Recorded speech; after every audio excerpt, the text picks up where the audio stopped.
Assalamualaikum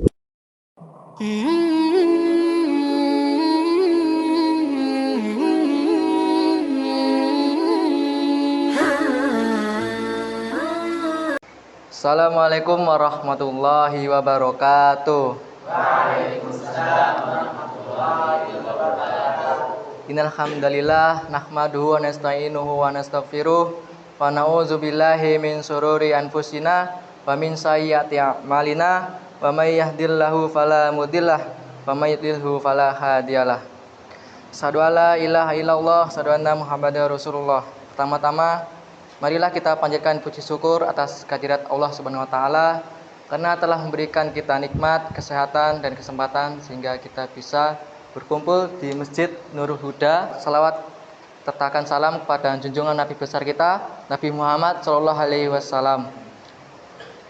Nah, pada kesempatan kali ini saya akan menyampaikan tausiah yang bertemakan keutamaan 4 perkara yang disepelekan namun berat di timbangan. Nah, apa sajakah itu? Yang pertama yaitu salat berjamaah di masjid, terutama salat subuh berjamaah di masjid. Nah, di era gempuran akhir zaman ini, orang-orang untuk bangun salat subuh itu susah. Nah, padahal Allah setelah mengundangkan azan, memanggil kita, hayya 'alas shalah,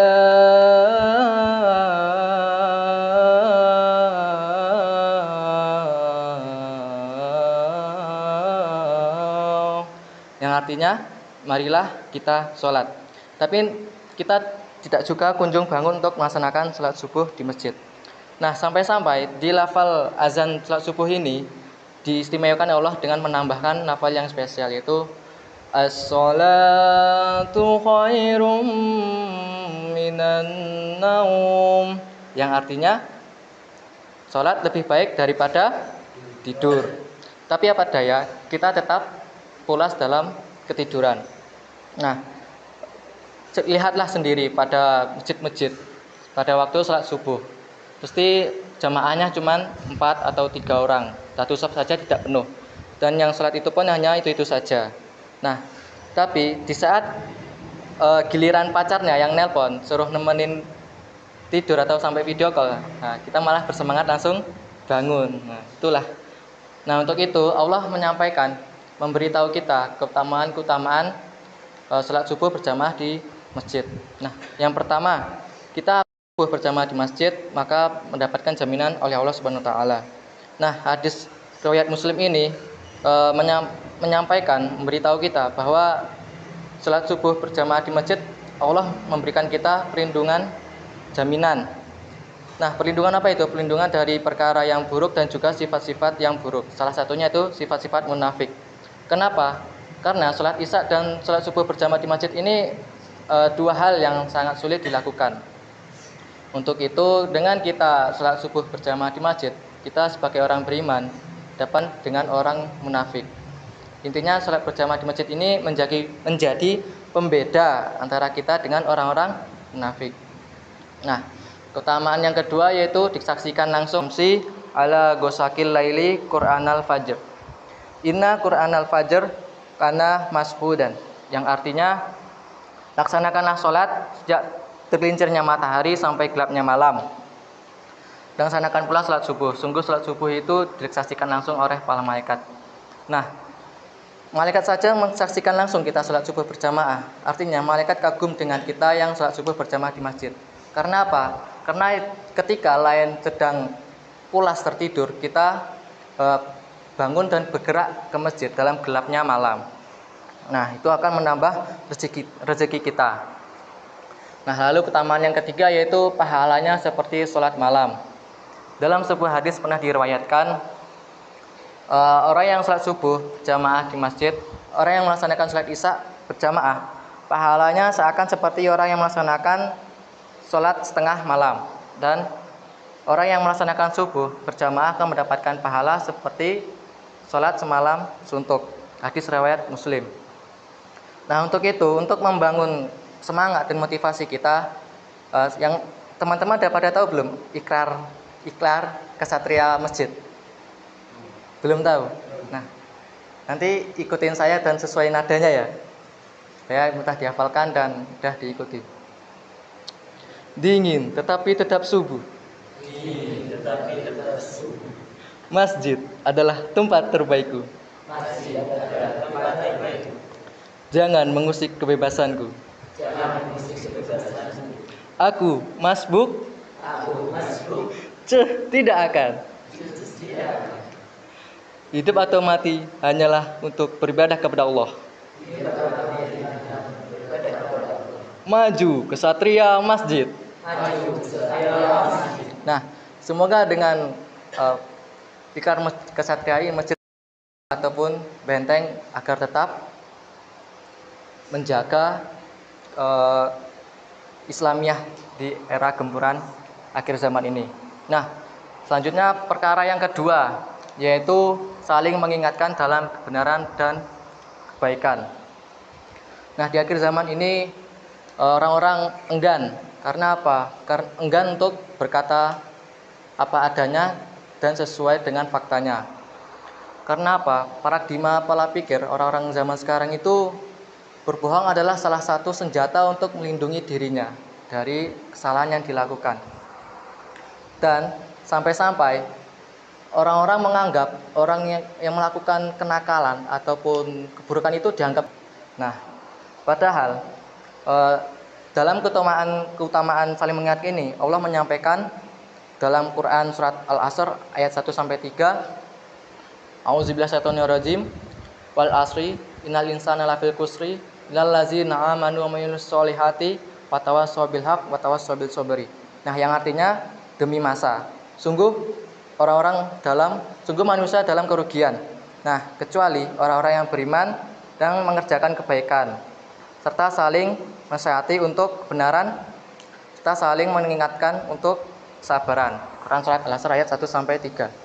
Nah, dalam firman Allah ini menyatakan bahwa keutamaan yang pertama yaitu mendapatkan keridhaan Allah, yang mana ketika manusia-manusia lain sedang dalam kerugian, kita yang sesama umat muslim saling mengingatkan dalam kebenaran dan kebaikan, kita akan mendapatkan ridha Allah.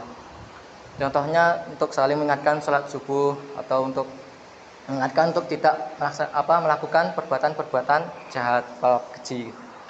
Nah, yang kedua yaitu mempererat ukhuwah atau tali persaudaraan. Dengan kita saling mengingatkan satu sama lain, kita akan menjadi suatu keluarga, di mana itu nanti akan bisa memperkuat tali silaturahmi kita dan bisa menjadi penolong di akhirat nanti. Allahumma amin. Nah, perkara yang ketiga yaitu sedekah. Sedekah tidak akan membuat kita miskin, tidak akan membuat kita susah. Nah, keutamaan sedekah ini yang pertama yaitu dapat menghapus dosa. Diuraikan dalam sebuah hadis yaitu sedekah itu dapat menghapus dosa sebagaimana air memadamkan api. Hadis riwayat Tirmidzi. Nah, yang kedua, menambah rezeki dan menambah keberkahan. Dalam Quran surat As-Saba ayat 39, potongannya itu artinya, dan apa saja yang kamu infakkan, Allah akan menggantikannya dan dialah pemberi yang terbaik. Artinya kita tidak perlu khawatir dengan kita bersedekah atau infak. Malah justru Allah akan menambah rezeki kita dan keberkahan kita. Nah, keutamaan yang ketiga yaitu kita akan mendapatkan naungan di akhirat kelak. Nah, ada suatu hadis mengatakan salah satu 7 golongan yang mendapatkan naungan di hari akhir, di hari kiamat, yaitu salah satunya orang yang bersedekah dengan tangan kanannya sehingga tangan kirinya tidak mengetahui apa yang ia sedekahkan. Hadis riwayat Bukhari Muslim. Nah, perlu kita ketahui pada di hari akhir, di hari kiamat itu, saat kita dikumpulkan pada mahsyar, itu jarak matahari dengan kepala kita itu hanya sejengkal. Nah, dengan kita gemar bersedekah, kita akan mendapatkan naungan dan akan kita selamat dari siksaan-siksaan di akhir kelak. Nah, perkara yang keempat yaitu bersolawat. Kenapa disepelekan pada akhir zaman ini? Sebenarnya salawat itu ringan untuk diucapkan. Tapi karena perkembangan teknologi zaman sekarang itu orang lebih memilih untuk mendengarkan lagu-lagu pop, lagu-lagu dangdut, koplo. Padahal selawat itu selain bisa mengubah suasana hati kita, malah bisa menambah pahala. Nah, Allah pernah merintahkan kita dalam suatu firman-Nya, Innallaha wa malaikatuhu shollu 'alan nabi ya ayyuhallazina amanu shollu 'alaihi wasallimu taslima. Quran surat Al-Ahzab ayat 56. Nah, sesungguhnya Allah dan para malaikatnya bersolawat untuk Nabi.